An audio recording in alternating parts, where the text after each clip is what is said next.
Moving forward, we have our third criteria, or our third priority, which is the collection of kind of all the things that haven't yet been picked up in the large needs or facility needs of the district. When we began this process and we reviewed the studies, we knew that the district had facility needs and program needs. Administratively, we prioritized those on the basis of what's our best financial opportunity, but what is the priority of the district for now and the future to come.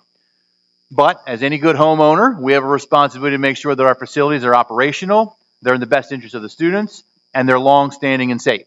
So we have some remaining items that have to be addressed. And what I'd like to do is have Mr. Wentz and Mrs. Thompson share with us our long-term planning on a capital plan project, 5 and 10 years out, to move us through how we can look for a resolution or a plan to better align with the financial discussions, which will come in June, to kind of how do we financially tackle each one of these priorities in the most effective and efficient way.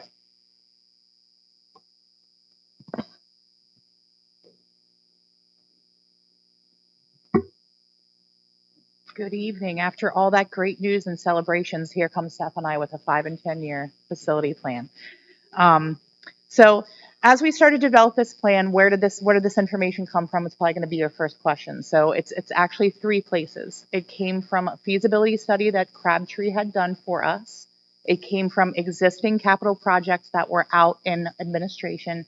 And then the third part of this was working with the maintenance team, myself, and athletics to develop a plan, what we see every day out there and what our needs are. So I'm going to step back and I'm going to let Seth go through some of that, and then we can address some more of that at the end. Thank you. And I'll elaborate on what Ms. Thompson just said here. This is a plan. This is not a guaranteed expenditure. This is a plan for budgeting for future projects. What that means is we looked at these as sets of projects that could be completed per building, and we're going to go through it per building as such, and separated them as architectural projects and MEP projects. If you're going and you're renovating a building or you're looking at a comprehensive mechanical renovation, you're not going to look at it and say, I'm just going to do this one unit. That's going to yield a very expensive replacement of a unit. So what you're going to see here are groups and numbers grouped together in what makes a more efficient renovation of a group of projects per building. So as we go through here, we're going to talk about the capital projects, and then we're going to finish this out with kind of a 10-year outlook on those projects. So next slide, please. We're going to start here with Valley View Elementary. And again, as I explained, we have the architectural projects broken out here. You have the list of the projects there, which I can read through on my sheet, since it's a little hard to see up there on the screen. And down in the corner, you have the probable cost and the range associated with that. Now, you'll notice behind probable cost, there is the year 2023. What that means is that all of these probable costs were developed in this year. And as we talk about the 10-year plan, I'll explain how that gets applied and inflation gets applied to it.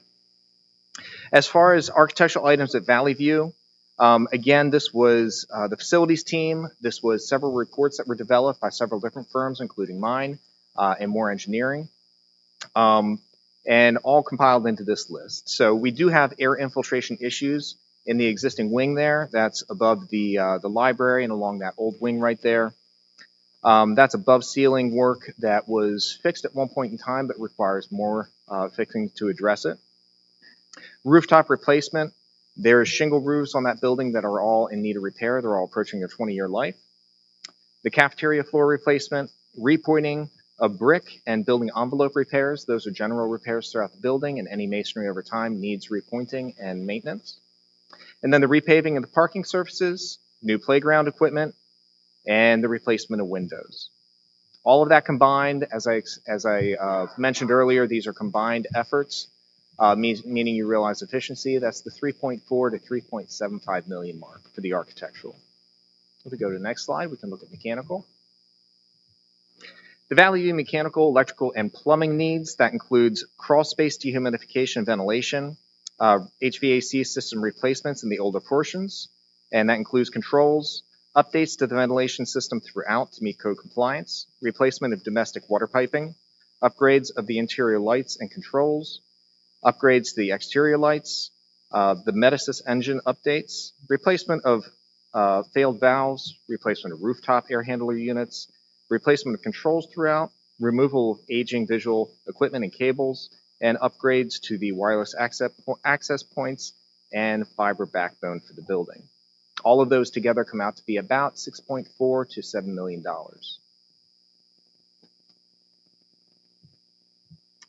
East York Elementary. Same methodology applied to this one. East York Elementary, it was previously determined that the gym, now I do want to do a sidestep here. I didn't explain earlier. These are capital improvements and program improvements. So this is more than just saying we're going to fix the units in there and we're going to keep the lights going for another 20 years. These are the program elements as well that were included in the previous studies that need to be applied to the building. And that's where you see the gymnasium and classroom additions. You'll see the same thing coming up for Indian Rock when we get there. That's the separation of the cafeteria and a gymnasium so that the program functions can function separately, and classrooms to alleviate some of the overcrowding in the classrooms. So back to East York Elementary, gymnasium classroom additions, rear walkway paving, repaving the parking surfaces, interior door replacements, same building envelope and brick repointing as previously discussed, replace the playground fencing, replace playground equipment, and upgrades to make restrooms ADA compliant. Those architectural modifications come out to 4.6 to 5.5 million. East York Elementary mechanicals.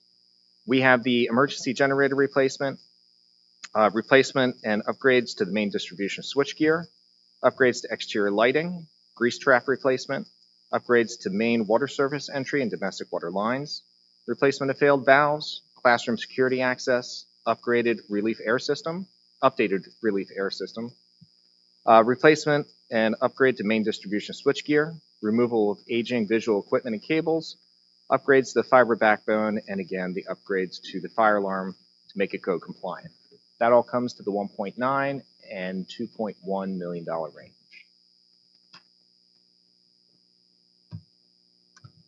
I'll pause here. Do we want to keep going line by line through the schools? Okay. I just want to make sure. Absolutely, Mr. Shear.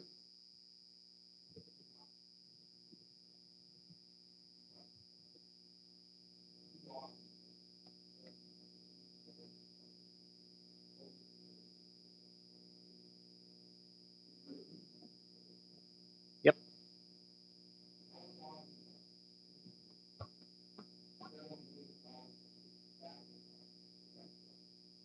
So let's go through the rest of the let's go through the rest of the buildings, and then I'll explain that when it comes to the 5 to 10 year projections. So at Indian Rock Elementary, you'll see a lot of the same themes as you go through there. Architectural improvements to that one range from the $5 million to the $6.8 million mark. Mechanical improvements for the Indian Rock building are the 4.4 basically to $4.8 million mark. Advancing to the middle school, we're looking at architectural improvements there. There are significant reworking of programs there, including the music, arts, family consumer science, and the science lab renovations that need to happen there. That's 11 to 11.6 million. Mechanical improvements to that building. It is a larger building, and it requires many mechanical systems being updated or replaced. That's that 15.7 to 17.3 million. On to the high school, the architectural improvements there. Again, Mr. Sears, as you pointed out, this includes some overlap to items that we had talked about previously if we were doing major renovations to the building. That is the, and it does include many of those program elements we had discussed previously. That's the 17.1 to 17.5 million.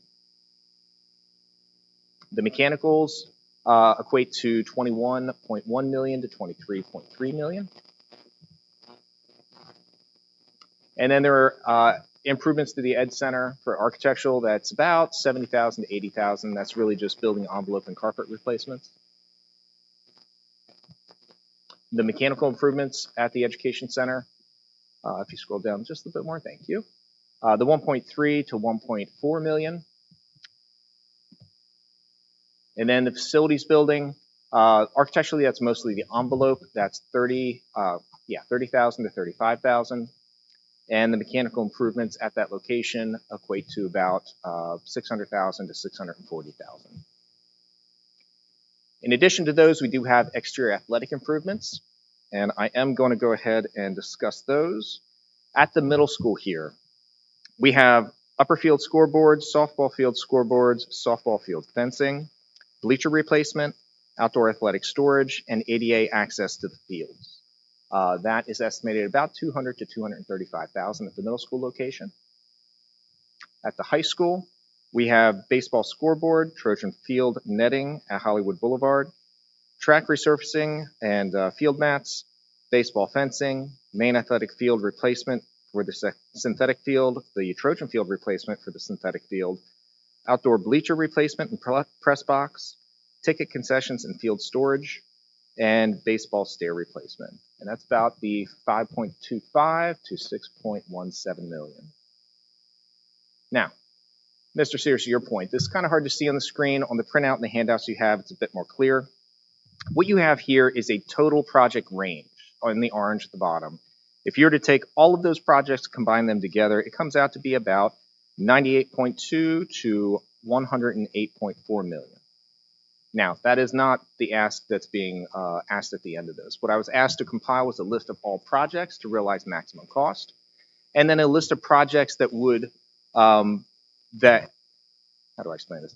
A list of projects and what you would plan for if you were doing it concurrent with the other projects that are being discussed.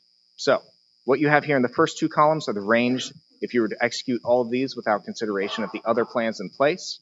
What you have there for the 2 to 4, the 5 to 7, and the 8 to 10 year plan are spends and when expenditures and when they would be spent if the other projects were also happening concurrently. So you'll notice at the high end, you have everything being discussed there that we just reviewed at the 108 million. And then you start seeing that number reduce. That number reduces because you wouldn't have to do all the work at the high school. You'll notice in those 2 to 4, 5 to 7, and 8 to 10 columns, there actually is nothing added there at East York, Indian Rock, or the high school, and that's because it's being considered separately. Does that make sense? If I may add to that, this was the process to ensure checks and balances. When we began, from the comprehensive studies that were done, line by line, all the recommendations, both from mechanicals as well as the programs, we wanted to make sure that we assessed every item that was on there to see which were our most effective, efficient priorities were, and that's where the 1 and 2 came from. That's why the intermediate and the high school became the biggest priorities of how we can envelope all of these items that has a better use of that dollar than to line by line like we shared. But we want to show that cost analysis because that will help us then when we come back in June and Mrs. Cichuli and her team start to break down those price points of what those options look like without having to utilize that from line by line. Does that make sense? I have a couple of questions. Thanks for the presentation. Is there any difference if we group them by types of project versus by building? Like electrical work across the district? Yes and no. Yes, there could be some efficiency because you're getting less overhead if you have one contractor doing all of the work. It gets a little complicated. There's issues if the project gets too big, a contractor, it may limit the field of contractors that can pursue the work because they have to be bonded. And a lot of times those contractors bond has a maximum limit. So if you exceed that limit or you exceed their limit and all of their other projects, they won't be able to chase it. So we always take that into consideration. But we do actually do that in a number of occasions. We just did that with the capital projects that are happening right now for the district, where we did lump 6 schools together with small projects to make one larger project for better efficiency.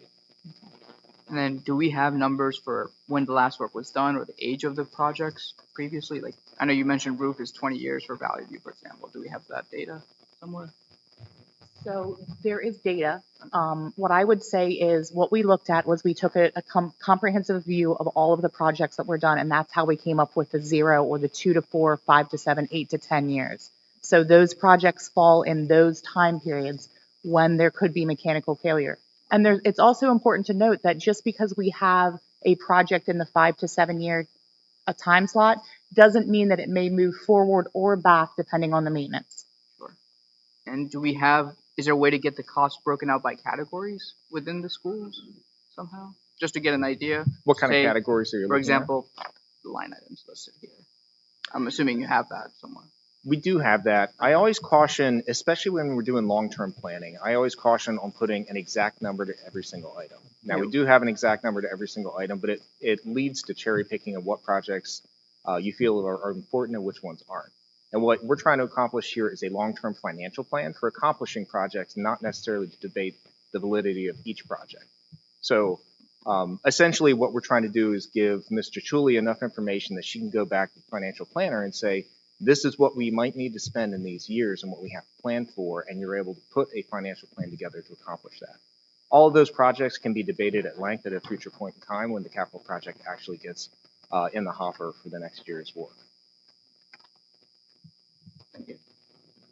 I have a question. At the middle school, when you're talking about athletics, there's a failing wall along the first baseline that I think should be included in that, because even from my perspective, not being an expert, that wall is, Yeah, the retention wall at the softball, yes. Yeah. Yeah. okay, because that was not in here, and I think that's probably somewhat of a major doing. Thank you. And again, this is not a comprehensive list for things that need to be done, you know, what we would consider immediate needs for maybe the next 1 or 2 years. This is more of looking for up to the 5-year and the 10-year plan. So, and to Mr. Desai's point, you know, when we looked at how we placed these, we're looking at things like, when do our warranties expire? That's what I was looking at, Manufacturer's age. recommendations, things like that. So, you know, when you're talking about the turf, we know the end life of our warranty there on that. Like the roofing that Seth mentioned at Valley View, we know what the warranty is on that kind of. So that's how we kind of gauged where we placed these items. And was the oil tank different than the other work that was done for the pump? So there is actually it is, yes. Okay. There is actually an underground oil tank that is no longer in use, and it's in the front parking area of the Ed Center. So just removing that or filling it, whatever the recommendation would be. Sounds good. Thank you. No problem. You mentioned about the turf. In a good situation, how often, what's our need to replace?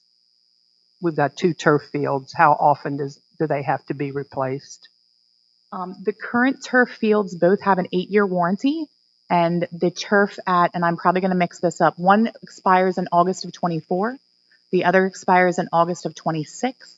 So we still do have a full year and 2 years on our existing turf fields. The recommendation is usually anywhere from 8 to 12 years of use or of life in the turf, depending on how it's used and what the preventative maintenance and things like that are. So am I understanding that we're nearing the end? Correct. We're closer to the 8 than to the 12. We are, yes. And ballpark, what does that cost? Depends. I'll let Seth talk. Oh boy, We've actually had a couple of these replacements recently, so we had really good numbers on that exact type of replacement. Now, the replacement that we proposed here is actually a refurbishment of the existing field, which means you take the carpet up, they vacuum out all the pellets, all the rubber pellets, and they recycle those pellets. What they do is they then redistribute those pellets across the entire field, and they fill in more pellets to give additional cushioning where pellets aren't sufficient to make that underlayment. Then they come through with a new carpet, they lay it down, and it becomes a new striped field system. So that comes in today's market, that's about $450,000 to $500,000. What we carried in the budget there, I believe, was $450,000 to $550,000 for each field. for each field. Yeah. Thank you. It was fresh on my mind, and I just wanted to ask while you experts were in front of us. Thank you. How does usage impact both the warranty or the expected lifespan? So not so much the warranty unless there's a significant damage that's done to the field that's not covered under warranty. Usually when you have damage, it's covered under warranty, tears, divots, things like that. Certainly turf companies will say the amount of time that you're on the turf field could impact the longevity of the field itself. I would have to get you some really good information to be able to answer that more honestly with some data to be able to give you that a better answer. Okay, thank you. Mm-hmm.